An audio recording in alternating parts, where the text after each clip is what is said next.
He has no place serving our children. Comment controversy. Parents demanding a school board member step down, and tonight he says he isn't going anywhere. It's 11 o'clock. Good evening, everyone. I'm Jeff Gianolo. And I'm Jennifer Hoff. That school board member's name is Bryce Anderson. He's with the David Douglas School District. And the concern comes from comments he made when the board voted on an inclusion resolution safeguarding students. Our Cole Miller joins us live now with what both sides are saying. Cole? Well, Jennifer, Jeff, long story short, Anderson tells me he doesn't think this resolution was necessary, that the district was going to protect students regardless. However, you ask some of those parents and they say it was needed and that Anderson's comments blast undocumented immigrants. If our kids aren't safe and they don't feel safe, they can't learn. With 3 children attending David Douglas schools, Heather Franklin isn't only concerned after what happened at a recent school board meeting, she's fired up. I believe he made a racist statement.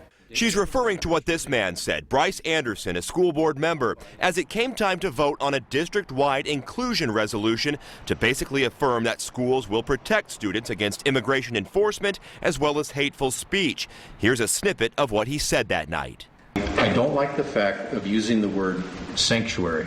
He goes on to mention the story of Kate Steinle. She was shot and killed in San Francisco, a sanctuary city, by an undocumented immigrant who had been deported 5 times. So I say, where's Kate Steinle? The only reason I think that he would bring up something like that completely out of place and without any sort of relevance to our children, which was what the resolution was about, was just to align undocumented immigrants as murderers.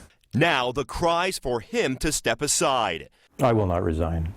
No. That's the last thing that I would ever do. Anderson, who has been on the board since 2013, says students would be safe anyways, regardless of an inclusion status. We're in the business of teaching kids. I think respect for law is an important part of what we do. Furthermore, he says the idea of a sanctuary does not belong in a school. When we disregard laws, whether they be statutes or the Constitution of the United States, we're treading on thin ice. That said, Anderson tells me he'd stand up to any ICE agent at a school, but for Franklin, who's already filed a complaint against him, that isn't enough. I think that when you stand up against bigotry and when you stand up against racism, sure, you might make people feel uncomfortable, but that's necessary, and it's very necessary to teach our children to stand up for what's right.